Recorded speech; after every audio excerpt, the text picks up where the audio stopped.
Sejam todos bem-vindos a mais um episódio de Entre Balões e Quadros da Black Company, o nosso clube de leitura semanal onde discutimos mangá, manhwa, quadrinhos e manhwa.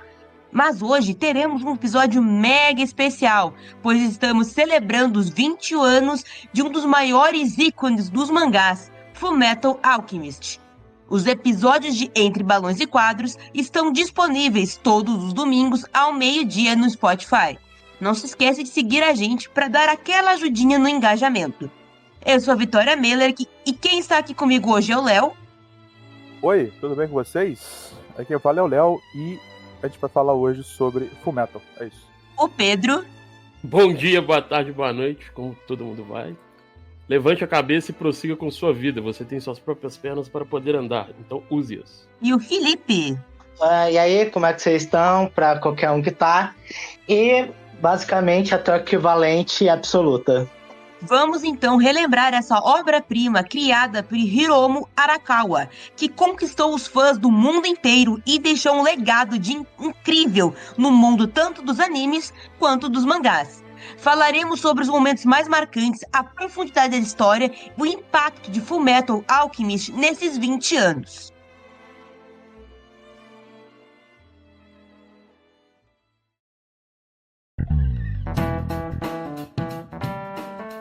Primeiramente, então, vamos dar uma contextualizada para quem não lembra ou nunca viu o Fullmetal, que seria um absurdo, diga-se de passagem.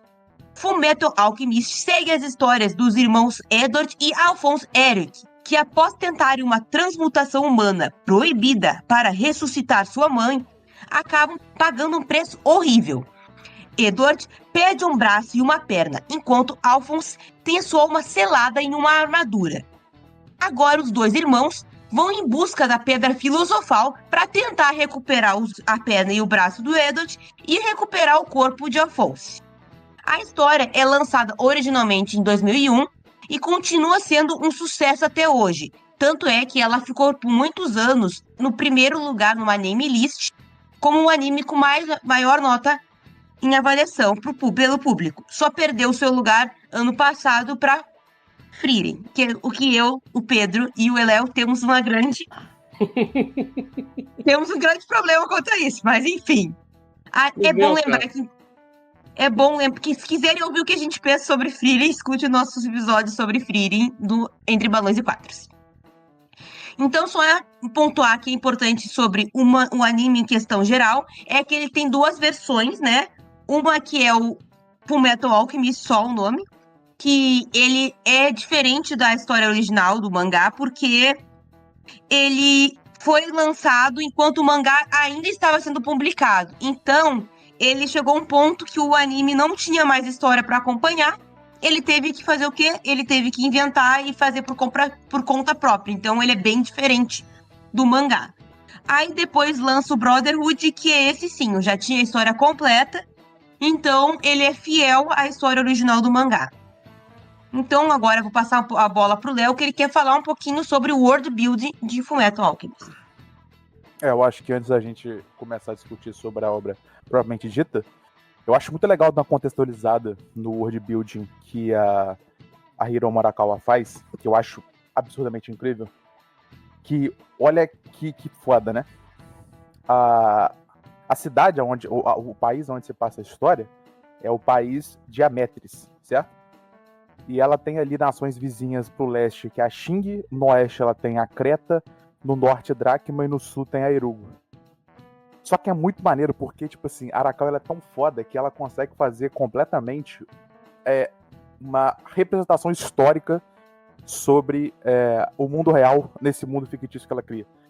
Porque se tu pegar a cidade de Ametris, na verdade Ametris é a rainha, que era esposa de Xerxes.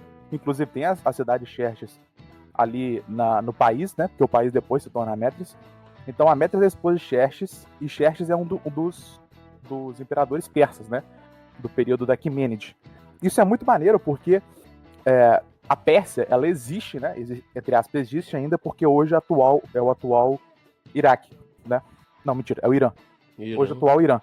E ele se tornou Irã ali depois, no século XX, ele teve a Revolução Islâmica e tal, enfim, aí é uma parte de história. Mas é muito legal porque Xing, nessa época, que é mais ou menos, então tudo ali nela mais ou menos tá no século V a.C. Você tem ali pro leste Xing, que é basicamente até hoje um condado muito importante na história da China. O imperador Zhou, lá na época Zhou, que é também da época 5 a.C., que é mais ou menos ali quando ele fundou o condado de Zhou, que foi um condado muito importante historicamente para a China. Então, a nação leste é Xing, né? E tipo, você pegar geograficamente, a China tá pro leste do Irã. A gente tem no norte, né? O Império Persa se estendia muito longamente. A gente tem ali no oeste e norte, né? Basicamente no noroeste ali, a gente tinha a Grécia, que teve até muito conflito entre os dois, né? Tanto que tem lá o filme 300, que é Esparta contra os persas, né? Inclusive o rei Xerxes. E ali você tem Creta, né? Que é o país do oeste, que basicamente Creta é uma ilha grega, que na época era um estado-nação. Pro norte você tem o dracma, que é a moeda grega, e que vários países do norte ali utilizavam a moeda grega. Então, inclusive quando passa o país de dracma lá, que tem um confronto com eles chamam um ou outro de camarada, dando uma ideia que pode ser alguma tribo relacionada à atual Rússia, alguma coisa assim, até pelo comunismo e tal. No sul, a Erugo, eu fui dar uma pesquisada que é muito maneiro, que eu não sabia, que é aquela cor esverdeada que o cobre possui, sabe, depois de um tempo. Então, por exemplo, a Estátua da Liberdade, ela é meio esverdeada porque ela é feita de cobre. Então, esse Aerugo poderia se referir à Babilônia, que é hoje o atual Iraque, né, o Império Babilônico, ou o Egito. Então, assim, ela pega basicamente o contexto geográfico do século V a.C. e implementa ali completamente na sua obra. Tanto que, né, aí já entrando um pouco na história assim, mas eu tô falando ela nesse ponto de world build ainda. O povo de Shival ali, ou Ishvar, né, depende da tradução que você viu, na verdade Ishvar era uma deusa da Índia ali, né, e a Índia não era constituída como um país nessa época ainda, né, um império não é do tipo, era várias tribos separadas, e Ishvar era um dos deuses, né, inclusive Shiva significa Deus, Lorde Supremo, alguma coisa assim. Apesar de ter várias tribos ali, algumas politeístas, tinha algumas monoteístas e algumas adoravam Ishvar. Então, basicamente, o povo Ishvar ali é como se fosse o povo da Índia, sabe? O indiano hoje em dia. E é muito legal porque o Império Persa ele realmente domina, né? Com a expansão do Império Persa ao longo dos anos, tem uma hora que ele domina o noroeste da Índia, que é mais ou menos onde tinha a maioria das tribos. Então, assim, tirando o fato, né, que essa obra ela se passa mais ou menos ali em 1915, e a toda a tecnologia também tá mais ou menos nesse período, né? Então, assim, cara, eu acho o world build dela sensacional, porque ela mistura presente com passado, ela utiliza literalmente a tecnologia que estava disponível ali mais ou menos em 1915. Então, assim, só esse contexto histórico eu acho muito maneiro de dar, tipo assim, que ela pensa os países da história dela, do mundo dela, do universo dela, de acordo com um ambiente geográfico que você tinha ali mais ou menos no período ali que é mais ou menos o Oriente Médio ali, puxa um pouco para a Ásia, um pouco para o norte um pouco para Europa Oriental e um pouco ali no começo da África, ali no Egito ali e tal. Acho bem legal. Então, eu vou puxar, já que o Léo falou desse contexto histórico também, que ele falou várias vezes, que é importante salientar que a autora é uma mulher, então, que isso é muito raro no meio dos mangakás, puxando pro Japão em si, que é a Rimura Arakawa. Sim. Ela é uma das mais famosas, e esses tempos eu tava lendo um post falando sobre mangakás, inclusive era uma das autoras com mais rentáveis, assim, ela tem uma fortuna entre os maiores mangakás, se não me engano, ela é a única mulher. Então é importante... Não, a mangaka de Inuyasha é a mangaka mais rica, totalmente quanto mulher, tipo, que criou e-mail. Então tem as duas, tipo, então elas estão na lista das mais ricas, e elas são exceções às regras, assim, que geralmente é um mercado extremamente masculino. Então, e inclusive logo no início que ela lançou o Fullmetal, ela usava uma vaquinha que ela não se revelava quem ela era ainda. Demorou um tempo pra se revelar e hoje a gente sabe que ela é uma mulher. Então, puxando pra esse lado, que ela realmente é uma das poucas mangakás nesse meio que consegue dizer quem ela é. Então vamos puxar um pouco. Pode falar, Pedro. Só complementando que a gente costuma ver muitos mangakás mulheres, né? Mas nas demografias voltadas para o público feminino, shoujo e tudo mais. E aí a gente vê ela na demografia mais masculina, no shonen.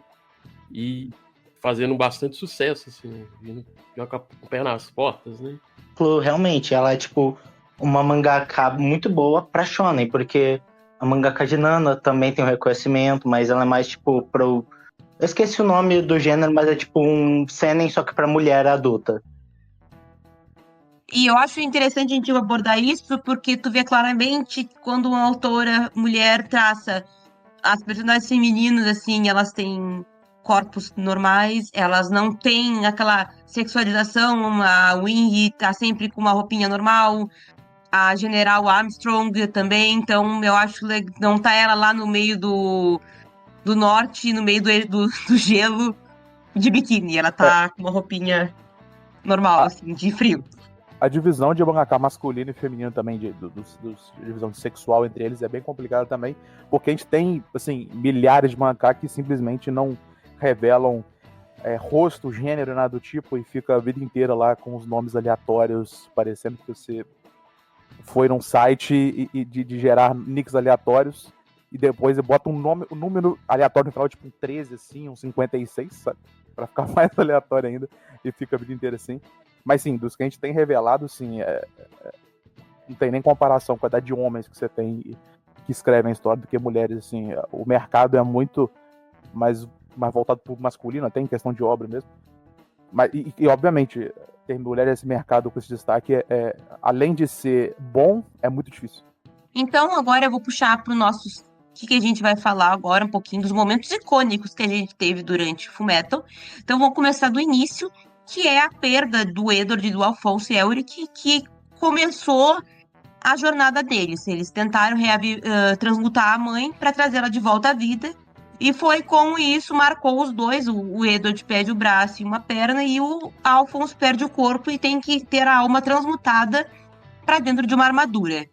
E eu acho que é nesse início que a gente tem aquela coisa muito bem feita que Fullmetal faz, que ele conversa entre fé, espiritualidade, ciência, moralidade. Ele é um anime que aborda, um mangá nesse caso, muito bem esses assuntos. Eu queria que vocês falassem um pouco sobre isso. Eu acho muito a visão meio que da teu equivalente, do próprio conhecimento interessante, porque eu não lembro, mas eu li um estudo que disse, tipo, um matemático, um físico disse que meio que a matemática, a linguagem de Deus, e isso tem muito a ver com isso, tipo, porque todas as coisas meio que são meio que tão no ciclo da alquimia, e também meio que o carinho que o Eduardo tem. Eu sou bem ligado com meu irmão, e por exemplo, ver ele, tipo, falando, pode tirar qualquer coisa de mim, meu braço, minha outra perna, meu coração, só me traz meu irmão de volta. Eu lembro que eu me arrepiei muito nessa cena. Tem um trabalho diferente entre esses aspectos de ciência, fé e moralidade, e ele é muito interessante porque ele trabalha essa diferença junto que ele faz com a diferença de etnia, né? Uhum. Então, assim, a gente tem estados mais militarizados e científicos, estados mais economicamente menos desenvolvidos e apelam para Deus, quase com um contexto histórico, assim, né? Quanto menos desenvolvido aquele país geralmente a fé dele vai ser mais forte. Na toa que o Brasil, a gente é um país de terceiro mundo, e nos países onde que, o cristianismo é um dos mais, a maior quantidade de fiéis de cristianismo no mundo. E você tem o Japão, por exemplo, um país extremamente desenvolvido que tem o maior número de ateus. Então, assim, a Arakawa trabalha muito bem com esse dinamismo em várias situações diferentes. E o ponto da moralidade também é muito interessante porque ela vai além só da ciência da fé, né? E tem desse ponto deles transgredirem ações e tal, não sei o quê. Mas ela também tá ligada muito com a personalidade de cada um dos personagens, né? Tipo assim, até questão tipo assim, de transgredir leis ou não, né? Porque o momento inicial do mangá, do anime, da história, é essa parte de eles entrarem no território divino, né? Tipo, eles fazem a transmutação humana entrar no território divino. Então é tipo a ciência quase que desafiando a fé. Então ela acho que ela trabalha muito bem nesses dois quesitos assim. Ela tenta racionalizar um negócio que é meio teológico. Eu lembro de uma parte do mangá assim, eu não vou lembrar para qual capítulo que foi ou qual volume, mas que é a parte onde que tá relembrando os acontecimentos de Chival e os caras falam assim, a gente tá fazendo um massacre aqui com a população de vocês, e cadê seu Deus pra salvar vocês agora, né? Foi uma parte que assim, me pegou muito, porque, tipo assim, realmente tava sendo dizimada a população daquela etnia ali, e cadê o Deus que eles estavam tanto acreditavam pra salvar eles, né? Então, tipo assim, ela brinca com essa fé, moralidade e crença o tempo todo, né? Tipo assim, porra, a coisa mais comum em Fullmetal é você ter traição. O tempo todo tem traição. Então, assim, eu acho que o tom dessas três assuntos é o que dita bem o rumo da obra. Explicitaram bastante essa questão da moralidade. A gente pode até citar mais pra frente também outras coisas, mas não só a questão da traição, né? Mas a questão do... que chegou a virar meme, né? Essa cena, então... Não é um meme bonito, né? Que é um meme que você dá risada e tal, mas... E aí fica o spoiler pra quem não viu o Fullmetal até hoje, mas é a cena do cara transmutando o cachorro na filha dele. A Nina. Fundindo os dois, a Nina. Fundindo os dois. A Nina e o Alexander. Isso. E, tipo... Essa é a questão, para mim, essa é uma das questões mais morais... Uma das mais morais que tem na obra, né? Porque, tipo, o camarada ele não tem escrúpulo nenhum para poder fazer um experimento científico na própria filha, tá ligado? E eu acho que é muito foda que quando o Ed vai confrontar ele nessa cena, aí ele fala, o que eu fiz diferente de você que fez seu irmão? Isso. Tem essa questão, né? A moral de um... Assim, o Edward e o Alfonso, eles são... Até onde eles são moralmente melhores, entre aspas, né? Exato. Bondosos. E até onde eles são moralmente ruins, né? Tem essa questão. Uma coisa que eu acho interessante sobre o que a Hirumu faz, que ela mostra, assim, ela pega, por exemplo, fé, religião, ciência, só que ela mostra o lado feio de cada um e o lado belo de cada um deles. Porque, por exemplo, como é que o pai da Nina, ele seria o cientista extremamente frio que faz tudo em nome da ciência, certo? Então ele seria o vilão, que é mau, o lado ruim da ciência. O próprio Scar, que a gente vai aprofundar mais pra frente, ele é a fé cega. Só que em contraponto, o Scar tinha o irmão dele, que era a fé pura. Ele acreditava no Deus dele, e ele acreditava no poder da medicina, no poder de curar, e ele é extremamente bondoso, só que ele foi morto por aquilo que ele acreditava. Então eu acho que isso ela faz muito bem, ela não vilaniza a ciência ou a religião, ela apresenta os lados bons e os exemplos ruins. Por exemplo, a Wing podia ser o lado bondoso da ciência, porque ela cura, ela quer os pais dela morrerem em prol da medicina. Então, ela em si, ela bota os braços mecânicos, ela é autômata em prol das pessoas. Então, a autora consegue fazer essa coisa de bom e mal, e de todos os lados. Ela não faz uma coisa, só a ciência é verdade, ou só a religião é verdade. Ela consegue trazer isso, essa dualidade dos dois temas, assim. Um ponto dessa autora que eu acho legal também, é que eu achei ela muito... O famoso morde-a-sopra, né? Cara, ela vira e mexe, ela causa um impacto muito forte na gente, e ela transiciona pra um quase slice of life, assim, durante um tempinho, assim, acontecendo as coisas meio bobas, assim, e depois toma ritmo de novo. A obra, ela é muito, tipo assim, vai e vem, sabe? Ela é muito, tipo, a gente vai correr aqui, vai acontecer coisa muito importante e volta. Fora que, tipo, é uma obra, igual a gente tava falando, que é uma obra muito grande, né? O mangá é muito grande. E ele é muito grande e ele é compacto, né? Você tem 108 capítulos do mangá inteiro, são 26 volumes, se eu não me engano. Então, assim, e ela conta uma história extremamente grande, não é uma história, assim, pequena, né? São 27 volumes. Não é uma história muito pequena. Então, eu acho que ela faz essa transição muito bem. Inclusive, pensando narrativamente ele falando, ela faz a transição, inclusive, do presente e passado, né? Ela cita um pedacinho do passado e daqui a 40 capítulos ela vai explicar mais sobre o passado. Porque ela só quer te falar que aconteceu aquilo, como ela vai te explicar lá na frente. Então, ela sempre tem espaço para contar alguma coisa do passado que ela te mostrou, mas não te explicou. Então, eu acho isso muito maneiro, porque revelações em Fullmetal não são explicações. Tanto que no primeiro ou segundo capítulo é revelado lá que a transmutação da mãe dos dois, mas só explica como aconteceu lá pra frente, e o resultado final de como realmente aquilo se deu é muito mais pra frente. Então ela gosta muito de retomar também o que ela já falou o tempo todo. Eu gosto bastante disso. E eu acho que uma coisa que ela faz muito bem, como o Léo falou, é criar cenas marcantes, extremamente. Por exemplo, essa cena do Alexander e da Nina, que ele faz a transmutação, é o primeiro, é logo, eu acho que é no primeiro volume já, e no anime é o episódio 2. É uma das cenas mais pesadas que eu já vi em anime, assim, em anime, li em mangá. Tanto é que toda a lista que tem, os piores vilões, as piores cenas, sempre tá. Como é que é o nome do cara? Deixa eu até procurar, porque Show Tucker. Não, é o Show Tucker. Ele é um Show Tucker. ele tá sempre nas listas assim, dos maiores filhos da puta de todos, porque esse episódio e esse capítulo em especial, a construção dele é tão bem feita, porque você apega a Nina e o Alexander e eles só aparecem, tipo, pouquíssimo.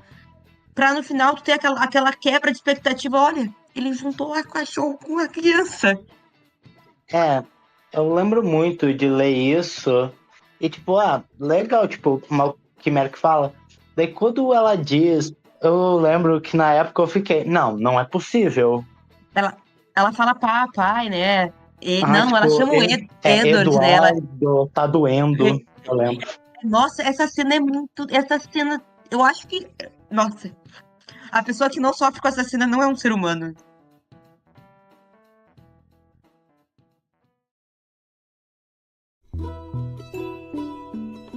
Então a gente começou com a jornada dos dois, e aí eles estão na constante busca pela verdade, que é a porta. E eu acho que isso entra muito numa coisa que eu acho instigante em Fullmetal, que essa coisa da alquimia, ela é extremamente científica, mas ela é meio mágica. Então ele beira a magia e a ciência meio que andando juntas. Não é a magia pura desse Isekai, de filme, de anime de Isekai mais assim, mas ela é técnica. Eu não sei se vocês me entendem, vocês concordam com isso. Eles mesclam muito a química com a magia, né? Uhum. Então a noção científica por trás da magia. Eu acho que talvez não seja nem magia, eu acho que talvez seja tipo. Eles reinterpretam o poder divino de algumas religiões, sabe? Religiões que não têm Deus, por exemplo, sabe? Por exemplo, o budismo, taoísmo também não tem Deus, você acredita na iluminação e tal. Eu acho que todas aquelas teorias de energia do mundo, de energia que corre pelo universo, eles reinterpretam ela através da alquimia, sabe? Sim. Não tá assim, porque literalmente eles usam muito o princípio tipo, de materiais. Tipo, porque você não pode criar nada do nada. Se eu tiver uma pedra filosofal, mas é outra história. Mas, tipo, por exemplo, o Edward nunca vai, tipo, tirar, sei lá, um pedaço de cobre do chão.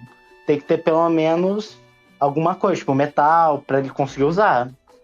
Mas, que, na verdade, ele se utiliza da lei de Lavoisier, né? Nada se transforma. Tudo se transforma. Só que o ponto é o elemento que causa transformação, né? A famosa causa eficiente.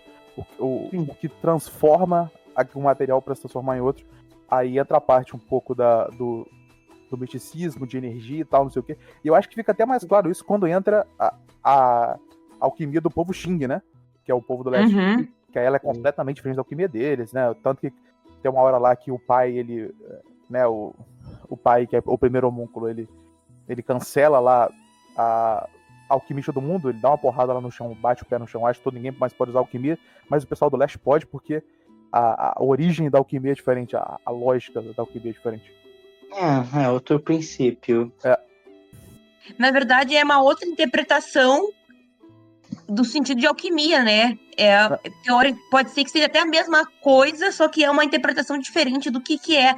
E eu acho muito legal o conceito da porta da verdade, que fica muito naquela coisa, o que é a verdade? A porta da verdade é o conhecimento absoluto, que é o que teoricamente o pai tá atrás.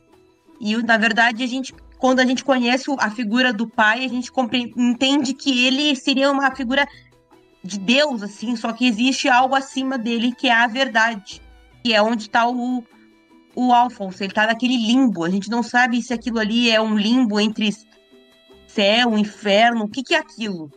Eu acho que isso eu gosto do conceito dela não explicar o que é.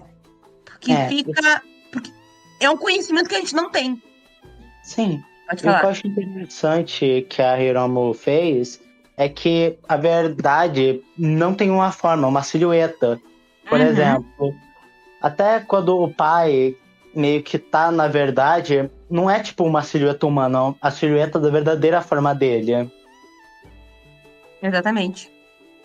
E o próprio homem no frasquinho, né? O homem, quando o pai conhece como é que ele chama? É o ser dentro do vidro. Nada tem forma. Ele se chama de homúnculo, né? Que é o primeiro homúnculo.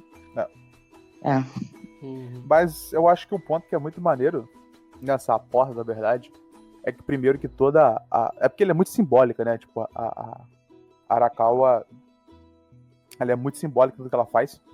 Então ela bota simbolismo em tudo onde que ela tá fazendo as paradas dela. E a porta da verdade tem aquela árvore de Sefiró, né? Que é tipo, tem ligação com várias religiões e tal, não sei o quê. Mas lembrando um pouco da filosofia, me lembra muito a teoria de Platão até. Que Platão tem uma teoria dele chamada reminiscência da alma, onde que a ideia dele é que toda vez antes de você nascer, você contempla toda a verdade do mundo, mas quando você vem pra Terra, você esquece essas verdades, sabe? E conforme você vai ganhando conhecimento, você vai lembrando dessas partes. E ele defendia que os filósofos, eles eram as pessoas que mais lembram dessa verdade que estava nesse mundo, sabe? Então, tipo, o que sobra da sua alma é isso. Enfim, eu acho que eu sinto um pouco disso, sabe? Tipo, nesse sentido de talvez alquimistas, eles tocam a verdade, sabe? Eles sejam os filósofos lá da teoria do Platão, que eles são que utilizando a alma deles, conseguem chegar mais perto da verdade, tocar mais a verdade, e eles são premiados por isso, sabe?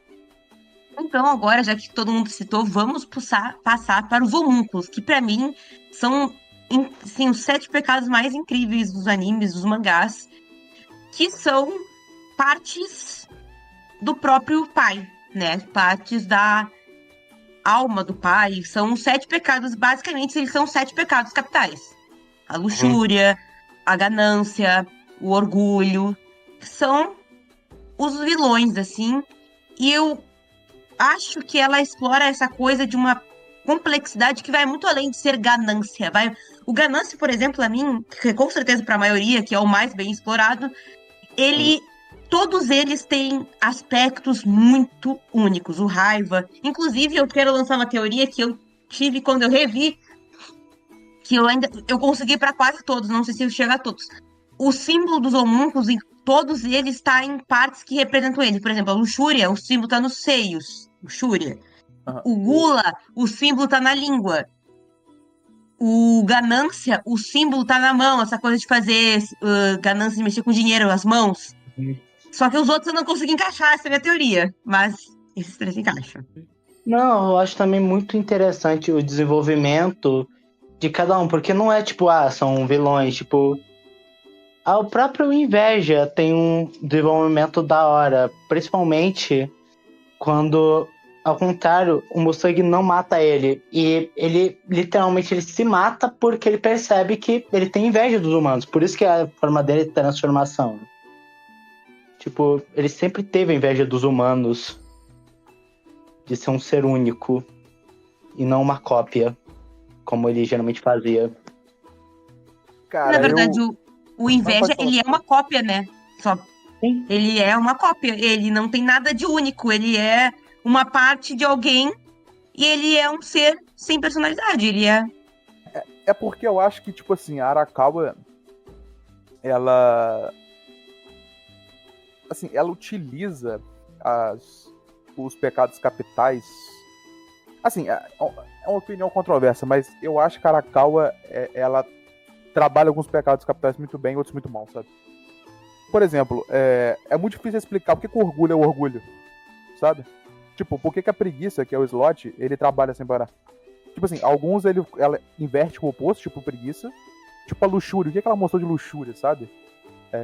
Então, assim, eu acho que tem pecados capitais que são muito bem trabalhados. Eu gosto de falar que é o greed, que eu gosto pra caraca, o envy, eu acho muito bem trabalhado, a inveja, né? A ganância. Mas eu acho que tem outros ali que ela deixa a desejar, sabe? E não sei, eu sinto um pouco de falta de personalidade de algum deles também. Eu acho que, tipo assim, é porque ela explora tanto personagem na obra, mas tanto personagem, e ela tem um negócio dela não abandonar personagem também. Tem personagem que ela usa lá no começo, ela traz ele de volta lá na frente. Então, acho que, no final, algumas coisas importantes ali, ela deixou meio que, tipo assim, mais ou menos ali, tudo bem, sabe? A questão da luxúria, só contextualizar um pouquinho, que ela, pelo menos na minha visão, viu, gente? Ela retrata ela um pouco, a luxúria um pouquinho como fêmea fatale, né? Tipo assim, ela a mulher Com certeza. mais sedutora, tudo mais, Ah. com atributos físicos mais atrativos na visão masculina. Tem essa questão. Clichê mesmo, né? Isso. E pior que eu acho, tipo, o Preguiça muito mal desenvolvido, mas uma coisa que eu acho muito da hora é quando ele morre, que ao contrário, ele não fica desesperado, ele não fica triste, ele fica feliz, porque na visão dele a vida é um saco, viver dá Exato. trabalho, e ele finalmente não vai mais precisar desse trabalho. Não, e eu gosto do Preguiça, porque o Preguiça, ele não... Todos eles são... O Preguiça e o Gula, mas o Preguiça, ele é aquele subordinado a todos eles, porque ele não tem... Ele é preguiçoso, ele não tem vontade própria, ele não tem motivação. Então ele acaba sendo pau-mandado, ele é o escravo dos outros, porque ele não tem força de vontade mesmo, ele não tem motivação para seguir as suas próprias motivações, seus próprios objetivos. Então ele acaba sendo só o burro de carga, porque ele é o força ali. E eu acho que a gente fala da Luxúria, mas a Luxúria tem a cena icônica dela morrendo queimada. A luta dela com o Roy Mustang, assim como a luta dele com o Inveja, É porque é uma... a luxúria deixa... Ela funciona pra deixar o Roy Mustang foda, né? É. Eu acho que... Porque, na verdade, dos 7 pecados, o importante é o raiva, que é o grande plot twist, que é o raiva, e o orgulho, que são os dois grandes plot twists da história, que a gente descobre que ele é o general, o Führer, né? O raiva é o Führer, King Bradley, que é o... Que quando tu descobre isso, tu vê que faz todo sentido. Não. Que, assim, não teria como ser um outro raiva melhor do que o... E aí a gente já pode puxar mais para esse caminho de falar sobre como é a construção. O Léo já deu início ali, deu uma contextualização ali do início do world building, mas a gente pode puxar para essa parte de Amistris mesmo, que é onde se passa boa parte da história, que é aquela história bem de ditadura, tem a presença do Führer, que é bem a coisa até do própria experiência humana, que é uma coisa bem clara assim da ditadura da Segunda Guerra Mundial. Então a gente pode puxar para isso, que já entra o Mustang, o Lewis, que é essa coisa do representação da Segunda Guerra. Esse é muito louco, né? Porque quando começa, assim, o mangá, você não tem muita noção como é que fica a organização política desse país, né? Você tem noção da organização militar, mas não da política, de Ametris, né? Aí quando tu vê que o cara é o Führer, né? Que Führer, né, utilizado por Hitler, mas é uma palavra alemã que significa guia, né? Então é aquela pessoa que guia. Eu penso assim, tá, beleza, então será que ele é só um general do exército e em algum momento vai mostrar, assim, quando eu vi lá quando criança, né? Será que você vai mostrar depois pra gente como é que funciona o governo? E depois você percebe que é um estado militarizado, né? E tipo assim, e não é um estado militarizado de hoje, né? É um estado militarizado de 350 anos, né? Então assim, é um estado militarizado que desde 1500 alguma coisa, a história passa em 1915, né? 1500 alguma coisa, tinha as primeiras revoltas militares lá que a Metris foi expandindo e tal. Então, assim, isso que eu falo que eu acho muito legal da Hirokawa, ela utiliza o contexto histórico para tudo. Se a base dos países, o nome dos países e contexto ali, ela pega da década do século V a.C., ela vai pegar a parte política ali de uma parada bem mais recente, que é ali Segunda Guerra, Primeira Guerra, principalmente porque se a gente colocar no nosso mundo, 1915 ali já tá no começo da Primeira Guerra Mundial. Tanto que, se a gente pegar espécie de armamento ali, a gente tá colado da Primeira Guerra, né? Tipo assim, pô, você tem arma de fogo, você tem telefone, você tem rádio, você tem granada, sabe? Então, assim, eu acho muito inteligente ela, como é que ela mistura passado, presente, pega o que ela acha interessante de qualquer um deles e junta tudo numa coisa só. Eu acho muito interessante, primeiramente, que o Ira, ele é o único homúnculo que não nasceu diretamente do pai.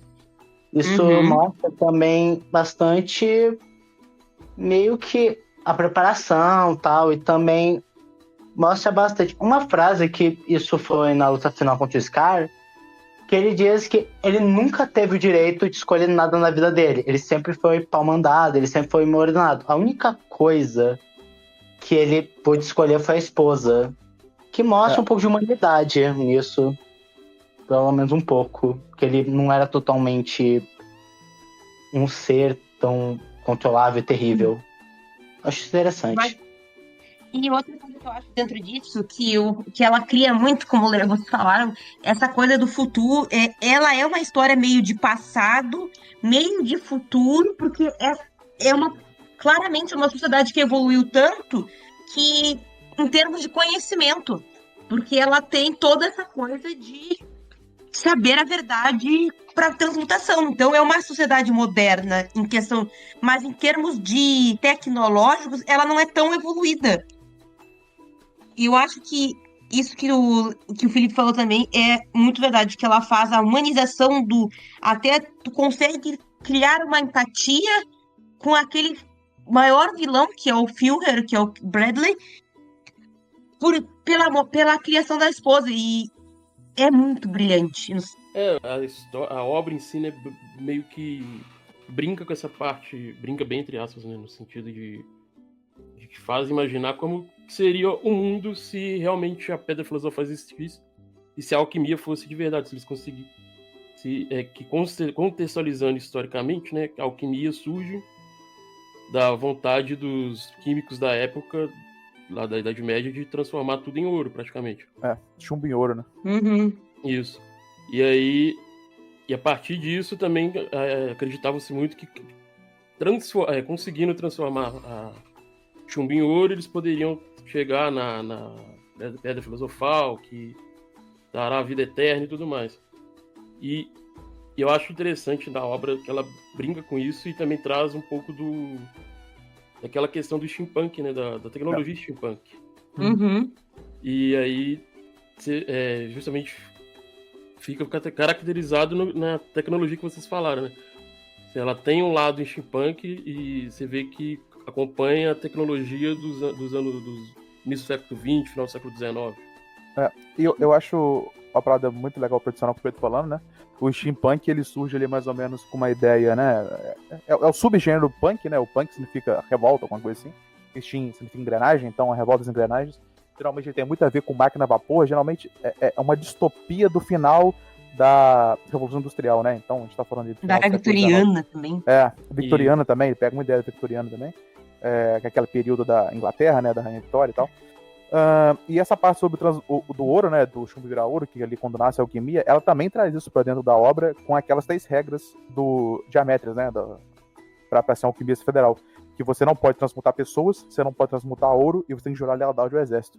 Então, tipo assim, até esse ponto ali, que é um ponto assim, que é a origem da alquimia, mas que ela só puxa, né, o elemento da alquimia que traz ele pra criar a ficção dela, ela utiliza todo esse arcabouço aqui e faz referência, né? Mesmo que seja um pontozinho ali, ela faz uma referência à origem da ideia que ela pegou. E eu acho que ela, claramente, ela dá uma visão de como seria uma sociedade onde o nazismo venceu. A gente vai pro YouTube e não pode falar essa palavra, mas... Porque essa coisa do King Bradley, do Führer, é claramente uma visão de como seria uma sociedade, obviamente tirando a parte da alquimia, onde a Segunda Guerra teve um destino diferente do que a gente conhece. Como seria um país militarizado, onde teoricamente eles têm uma liberdade mais de fachada, não tem, é tudo... tem um rigor. Tanto é que é o que o próprio Edward vai lutar. Tanto é que a gente estava discutindo essa coisa de moralidade no início e se bota em choque quando eles descobrem de como é feito a Pedra Filosofal. Então a gente vê que o Edward e o Alphonse são realmente 2 clássicos heróis, porque eles abrem mão do objetivo deles, que é trazer o corpo do Alphonse de volta, quando eles descobrem que a Pedra Filosofal é feita de vidas humanas, que é um sacrifício, um grande sacrifício. Então eu acho que essa é a jogada dela. Os dois são clássicos heróis, eu acho que a gente já pode começar a puxar para a discussão de falar bem sobre os personagens. Eu acho que uma coisa interessante que hoje em dia está se vendo pouco, tanto em obras ocidentais. A gente vê isso mais em obras ocidentais, né? Que os japoneses, orientais, têm muito ainda disso, que tá meio que banalizando o mal. A gente não tem mais. O vilão. Pegamos, por exemplo, lá, a Cruella de Vil. A Cruella de Vil, ela não mata mais cachorro porque ela tem um passado. E eu acho que Fullmetal tem, assim, o Edward, o Alphonse são heróis, os vilões são o pai e os pecados. Tirando a inveja, o orgulho que muda de... Não é orgulho, o ganância que muda de lado, mas enfim. Os valores dos heróis são claros e os valores dos vilões são claros. Não sei se vocês concordam com isso. Discordo, porque a grande questão é que eu nunca vi o Inveja muito como um vilão. Ele é mais, tipo, ele sempre tá do lado dele. E até fazendo um paralelo com Preguiça, ele é o completo oposto de Preguiça, porque ele tem muita força de vontade. Por isso que ele se rebelou contra o pai. Porque pra você ter ganância, tem que ter meio que um alto objetivo pra ter ganância. E essa parte de ser bom também, né? Tipo assim, eu acho que como é um shounen, principalmente, que é porque o Fullmetal, ele beira um seinen em muitos momentos, né? Até porque ele vai para as paradas bem mais pesadas. Então ele transiciona ali, fica no meio dos dois. O que eu acho que você pode caracterizar ele com shounen e deixar ele, por exemplo, um shounen, pelo menos com um pé, sabe, um pé no shounen, um pé no seinen, é o fato de, por exemplo, o Ed Wall não matar ninguém. Isso tem hora que te irrita. Te irrita. Você fala assim, cara, não tem como deixar outra pessoa viva. Ela vai te trair daqui a 10 segundos e os dois deixam ela viva, sabe? Então, assim, até combina um pouco com a infantilidade dos dois, mas, tipo assim, incomoda os dois serem assim, o resto do mundo não ser assim, sabe? O resto do mundo tá o tempo todo se traindo, conspirando contra si mesmo, e um lado do governo quer subir, o outro quer subir por cima, um cara quer roubar o lugar do outro, a vaga do outro, né? Tipo assim. Então, eu acho que tem essa figura, assim, do bem e do mal, mas eu não acho que ela seja tão bem definida, não. Até por causa da moralidade, né? A moralidade é uma régua, assim, que ela tá muito em desequilíbrio, assim, no Fullmetal. Porque, tipo, cada um tem seus motivos, sabe? E acham que tá fazendo bem de alguma forma. Mas se tu for ver, por exemplo, o próprio Mustang e os irmãos Armstrong, que eles são do governo, eles também não matam. Eles têm tudo bem, mas tu vê que a motivação dele, tu vê claramente que eles são os bonzinhos, que eles são os heróis. Mais ou menos. O Mustang meio que mata os pais da Winnie. Não, foi o... Mas era um contexto de guerra. Ele é um herói de guerra, é outro contexto. Não, confundi com o anime original. Foi o cara que matou os pais da Winnie no mangá. Foi o Scar. Eu, por exemplo, eu vou falar a minha opinião, né? Eu sentindo. Eu achava o Mustang legal, aí quando eu vi lá o passado do Chival, né? As cenas, eu falava assim, beleza, o Mustang pra mim se morreu eu não vou sentir mais nada. Mas depois eu perdoei ele. Eu perdoei ele depois. Eu falei, não, se ele morreu eu vou sentir. Mas, por exemplo, o Scar no começo eu falava, Scar, eu tô contigo. Mata a galera. Mata os alquimistas nacional aí que eu tô contigo. Porque eu queria vingança. Eu gosto da história de vingança, né? Eu acho bom. Porque o Scar era tipo Bastardos Inglórios, assim, né? Eu queria muito com o Scar. Assim, teve uns ali que mereceu, né? Pô, depois a gente vendo a história da guerra, teve um ali que mereceu morrer o outro. Mas, assim, eu acho que essa ponta da moralidade, tipo assim, esse ponto, cada um tem uma parada que tá lutando por aquilo e acha justo, sabe? Eu acho que isso aumenta ainda mais quando a gente adiciona, por exemplo, o elemento do pessoal do país Ting, né? Que entra lá depois o Ling que vira o Grid, né? Depois. E tem muita gente ali que eu acho que cada um tem o que ele acha correto e a moralidade ali vai pendendo muito para um lado e para o outro. Então eu não acho que tem limites tão bem definidos assim, não. Mas eu mas realmente tem o mal que é o pai, porque você pode entender os motivos dele, isso eu acho muito legal em história, você entender os motivos dos vilões, mas você não concordar com eles. Exatamente. É. Concordo contigo. Eu acho que tu tem que. É isso que eu acho que falta. Eu acho que, tipo, eu entendo porque ele é mau, mas isso não faz eu dizer que ele não é mau. Eu entendo que ele chegou nesse nível de maldade. Mas ele ainda é o vilão. Os heróis ainda precisam combater ele. E aí volto eu mais uma vez aqui, como recorrente nesse podcast, de falar mal de Jujutsu Kaisen. Jujutsu Kaisen faz o vilão o maior herói de todos. E eu sou inimigo disso. Mas eu também eu vou trazer uma polêmica. Eu sou inimiga, por exemplo, de Shingeki, onde o Eren matou 90% da população mundial, mas tá tudo bem. Ele fez isso em prol de 5 pessoas. Mas ok, a gente passa pano pro Eren. O único shonen desses antigos que você aceita o vilão sendo bem é Naruto, a Kyuubi ajudando o Naruto depois. Tirando isso aí.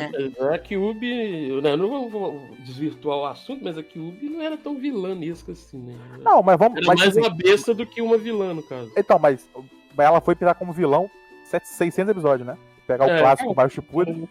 Mas, assim, pelo menos ela era mais aceitável, né? Quando for revelado, você então, beleza, tá, não sei.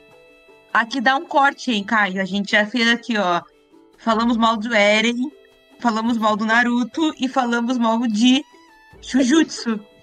Todos os 3 maiores de todos a gente falou mal. Cada um tem... Tá, ô Felipe, tem que ter um hater também, ó. Um hater do Naruto. Basicamente, a grande...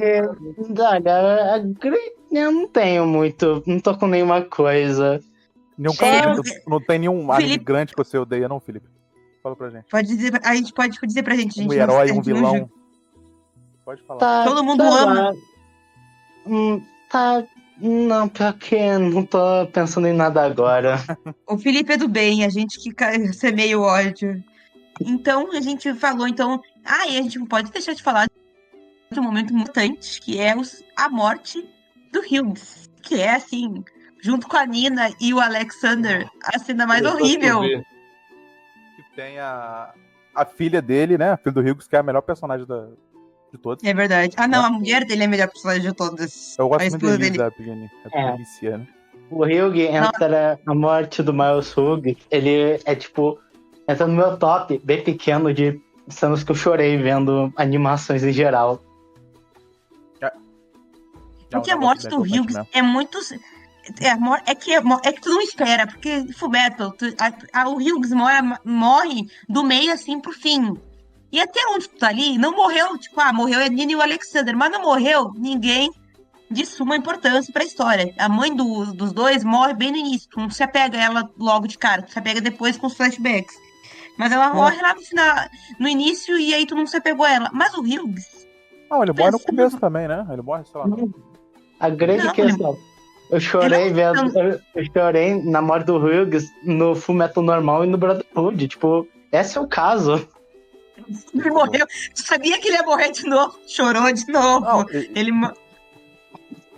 e é muito maneiro o Hughes, porque depois você descobre que toda aquela parada do ciclo de transmutação que tá embaixo, toda a Metris, ele descobre ela, tá ligado? Lá no começo, e a galera vai saber disso lá no final.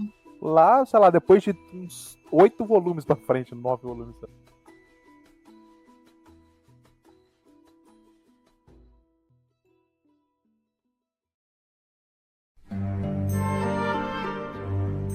Então a gente tá indo pra um episódio grande, vamos caminhando pro final. Eu acho que todos nós concordamos, assim, que Fullmetal é marcado de personagens, cenas marcantes. Mas eu queria trazer uma questão que é a Win com os irmãos. E o final que eu fiquei bem decepcionada com aquele abracinho que todos nós esperávamos. Finalmente temos aquela... Você me dá metade da sua vida, mas você não pode me dar o que você já dei toda. É bonitinho, é bonitinho. Queríamos mais. Eu só tenho uma coisa. Melhor trio de personagens e o Ed e a Winnie realmente foi bem decepcionante o finalzinho. Tipo, só um abraço. É um abracinho de... Friends.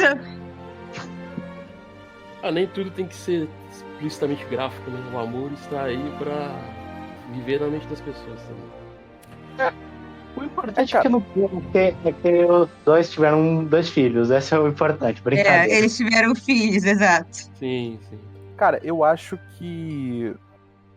Eu gosto muito dos personagens, eu gosto muito do Edward e do Al, assim. Eu acho que eu gostei mais tempo do Al do que do Edward. Até porque eu acho que no começo, assim...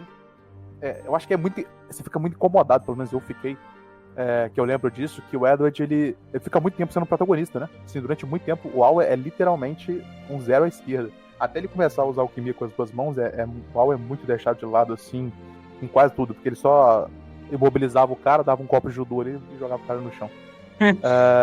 Mas depois o Alfonso vai pegando um pouco mais de protagonismo. Acho até que ele poderia ter um pouco mais de protagonismo ao longo da história, que eu acho que ele é um personagem muito bom. Principalmente contraponto, né? Seu irmão mais novo, ele ser um pouco mais maduro que o Ed. Mas eu acho que a relação dos dois é muito boa. Eu não lembro num anime de irmãos assim tão bom quanto esses dois. E eles têm um contraponto na história que é basicamente o Scar, o irmão dele, né? Que são, na real, lá é o contrário, né? Quem sacrificou foi o irmão mais velho pelo irmão mais novo, né? O mais velho do Scar sacrificou por ele. E aqui é o Alfonso, né? O mais novo sacrificou pelo mais velho. Não sacrificou, né? Mas ele que se fudeu, né? Mais na brincadeira. Isso é verdade. Mas eu gosto muito da relação de irmão deles. Eu acho que uma história trabalhar com 2 irmãos eu acho muito bom. Eu não lembro de nenhum mangá assim, shounen famoso e grande que trabalhe com irmãos, com 2 com suma importância. Pelo menos não tô agora de cabeça, não tô me lembrando. E ela sempre trabalha com irmãos, né? Porque depois também tem a General Armstrong e o irmão, né? Que aí essa coisa, ela brinca bastante, que é sempre a mesma coisa, a dinâmica do um provocando o outro, mas sempre se sacrificando em prol do outro, assim. Eu acho que essa coisa do sacrifício é uma coisa muito forte na história. Todo mundo se sacrifica por aqueles que amam, assim. A mãe da Winry e o pai se sacrificaram para salvar a filha. Tudo tem essa coisa do sacrifício muito forte, que é o elo do Edward e do Alfonso. Eu acho isso muito bom, o trabalho é muito bom. O trabalho de história com os 2 personagens é muito bom. Eu acho que eles evoluem muito bem os 2 durante a obra. O Ed, ele fica muito mais maduro, né?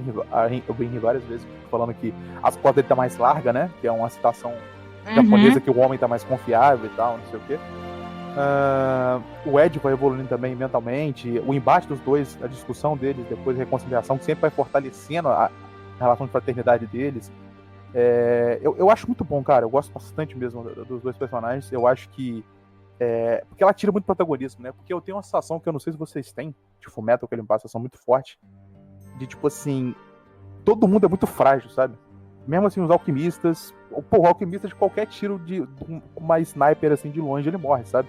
A Tenente Hawkeye, tanto que o Roy Mustang fala com ela, né? Que eu deixo, se um dia eu desviar do meu caminho, que você me mate, né?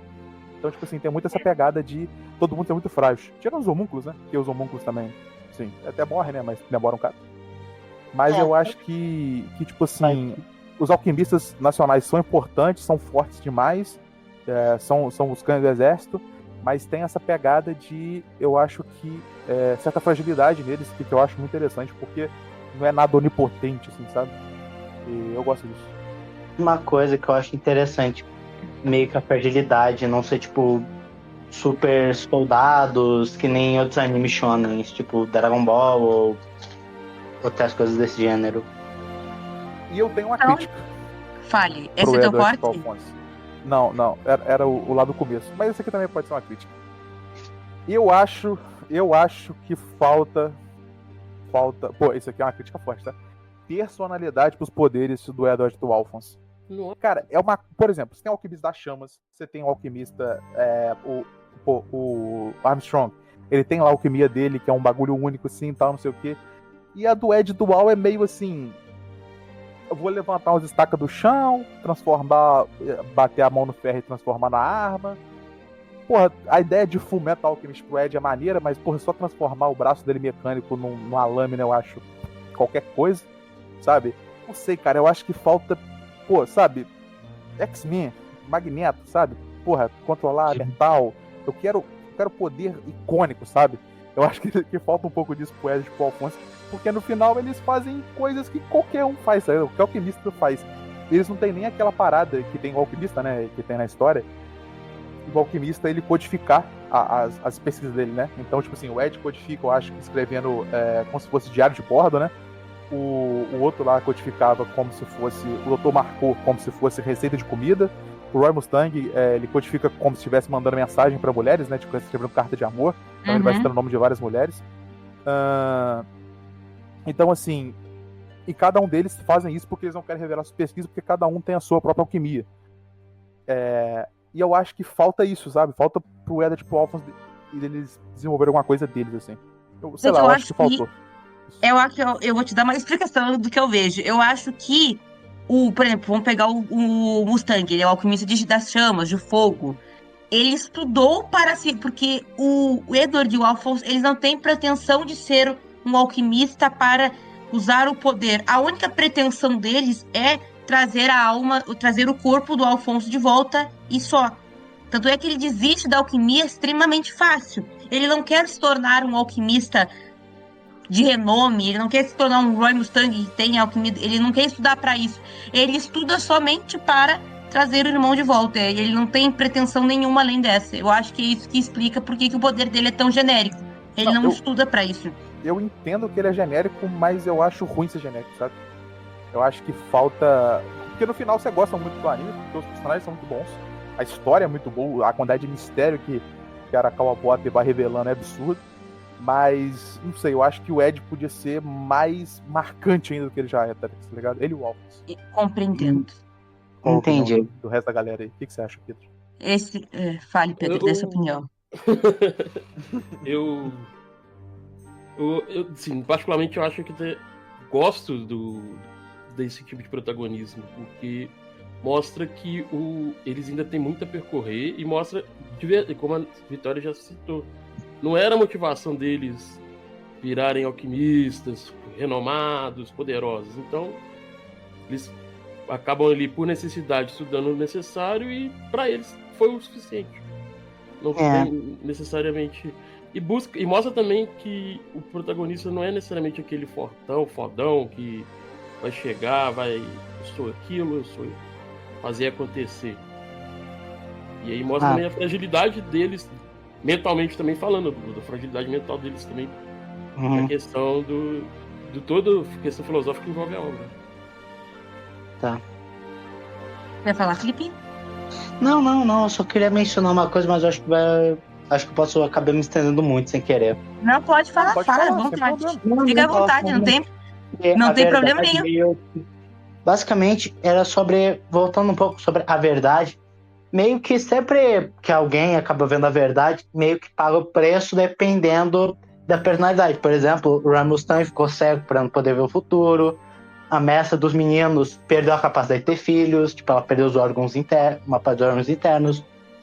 O Al perdeu o corpo e o Edward meio que perdeu a perna, sendo incapaz de andar com as próprias pernas, porque ele agora não tem uma, que era uma coisa muito relevante para ele. E também perdeu o irmão. É que basicamente isso é o resumo de Fullmetal, né? É o sacrifício. É tudo em torno do sacrifício. Nada tu ganha se tu não perder algo.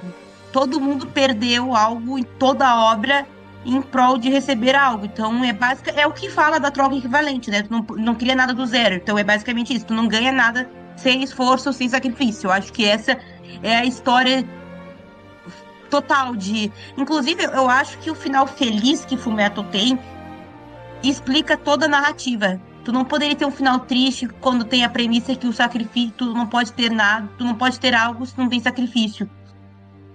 Todo mundo em torno da obra se sacrificou o tempo inteiro, então não ter um final bom seria meio ir contra a premissa que a própria autora botou desde o início. Realmente. É só um ponto que eu acho interessante de falar um pouco sobre simbolismo, né? É muito legal porque ela usa o Ouroboros para representar os homúnculos, né? Que é a ideia de ciclo, o ciclo sem fim, né? Que sempre, quando morre, volta e tem esse negócio. Tem a ideia também do Edward, né? Ele carrega a cruz de Flamel com ele, né? Que é a cruz com a cobra, né? Que era o símbolo do Nicholas Flamel, que é o primeiro alquimista de todos, considerado na história. Outra simbologia que eu achei muito legal, né? É que o pai deles, né? Que é o Van Hohenheim, que, basicamente, eu fui ficar assim, cara, esse nome não me é estranho. E aí eu descobri uma figura chamada Theophrastus von Hohenheim. Aí eu falei assim, quem é esse rapaz? Aí eu descobri que o outro nome para eles é Paracelsus. Então, basicamente, o pai deles é o Paracelsus, né? Que recebeu esse nome lá do primeiro homúnculo. O escravo 23, o famoso escravo 23. E outra parte eu queria falar, assim, que eu acho maneiro. Paracelsus, assim, só para contextualizar pro pessoal. Cara, Paracelsus foi um suíço, que ele foi um físico e um alquimista bem famoso. Eu acho que ele foi um dos primeiros também. Ele estudava muito teologia, física, alquimia, filósofo, e ele foi da época da Renascença, né, alemã, famoso ali, 1541 ali. Ele nasceu em Salzburg, na Áustria. Entendi. Isso aí. É o nosso contexto. E uma coisa também que eu acho maneiro é porque, assim, eu me decepcionei com a Pedra Filosofal. Que depois eu relendo, eu fui lembrar disso. Tipo assim, a Pedra Filosofal no começo, quando a gente falava dela, a gente pensava que era uma coisa, tipo assim, puta onipotente e tal, não sei o quê. Mas ela, tipo assim, é basicamente um monte de gente morta e a alma dela concentrada numa pedra. E meio que, tipo assim, é como se fosse uma bateria, né? Uma hora acaba. Tanto que os homúnculos morrem. Então, assim, no final, a pedra, ela não é infinita, sabe? Tipo assim, você não pode usar ela a bel prazer pra sempre. Tanto que no começo, quando aquela quebra, primeiro episódio mesmo, a pedra naquele anel daquele padre quebra lá em Liori, ele fala assim, pô, essa pedra aí tá com defeito, não funciona. Mas, tipo assim, todas as pedras quebram, tá ligado? Se você matar, por exemplo, você matar um homúnculo demais, ele não consegue regenerar porque não tem mais alma na pedra pra ser utilizada, sabe? Então, assim, a Pedra Filosofal ficou um negócio meio confuso, porque, tipo assim, ela não é infinita, mas os caras são imortal. Mas eles são imortal, mas se matar demais, eles morrem, sabe? Então, assim... Depois eu fiquei pensando assim, cara, a Pedra Filosofal não faz muito sentido. O que vocês acham? Na verdade, na verdade, essa narrativa da Pedra Filosofal, ela meio que abandona depois que eles descobrem o que é a Pedra Filosofal. Ela meio que cai... Eles quebram ali os muncos, destroem a pedra e seguem a vida. Então ela meio que abandona essa Pedra Filosofal de vez, assim, essa narrativa da pedra em si.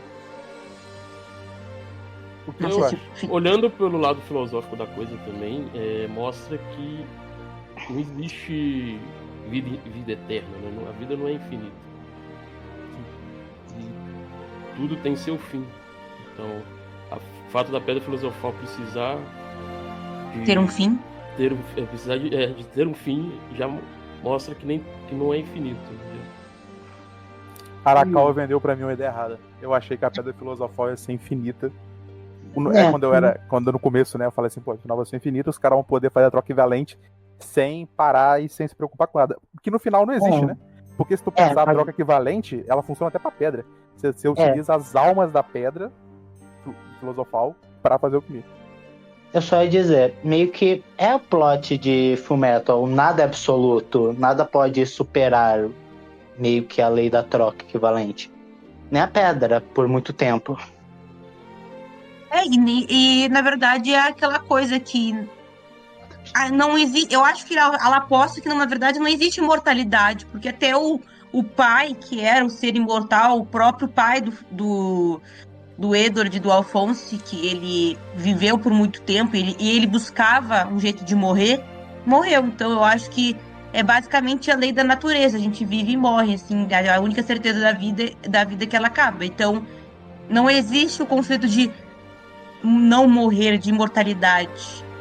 Eu acho que é isso, não existe, a imortalidade não existe. Tu pode prolongar a tua vida, mas vai chegar o momento que ela vai terminar.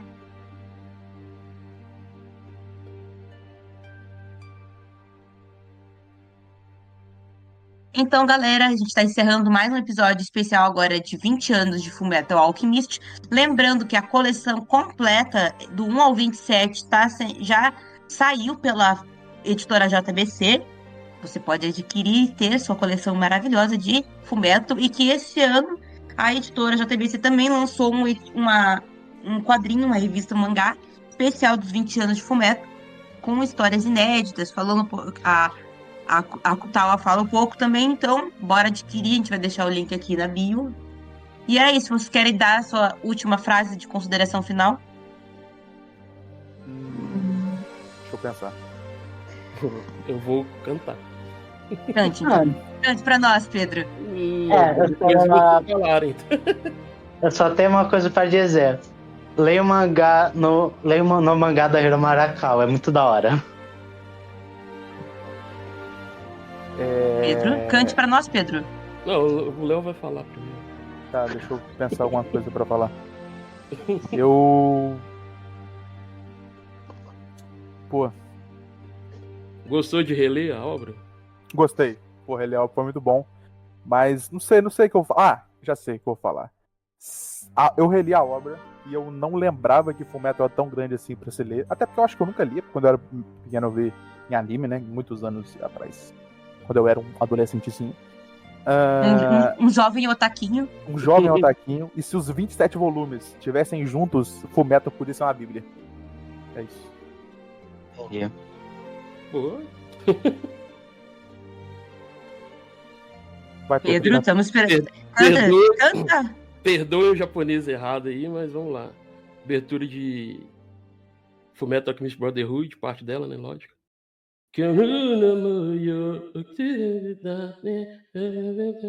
Pera. Deixa eu pegar o ritmo aqui. Canta, Raul. Ela tinha... Eu mesmo fui aqui. O Katateri Sayonani. Magara Kiyote. O Koshiniki Dotatsunayoni. Ano Korutari Doyoshiri. Yanaro Nashiki. Oyuya. Inai Demo. Nakaji Sekita Shudara. Sora Oyu. Sugeteru. Akatuguru Mansunegate. Seguido Date. Seguido Nate. I'm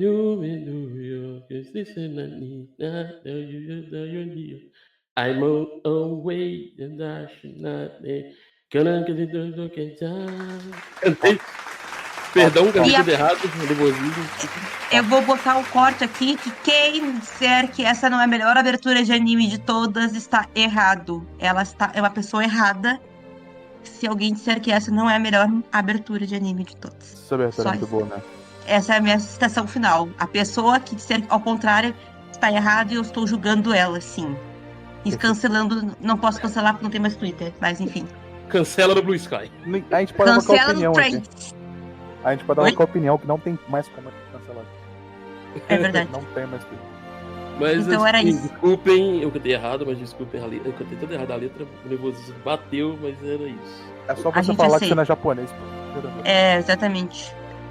O importante é cantar com o coração. Exato. O alma. Eles devem falar todos os nossos nomes errados, então tá tudo certo. Então era isso, gente. Muito obrigada pra assistir todos e até mais.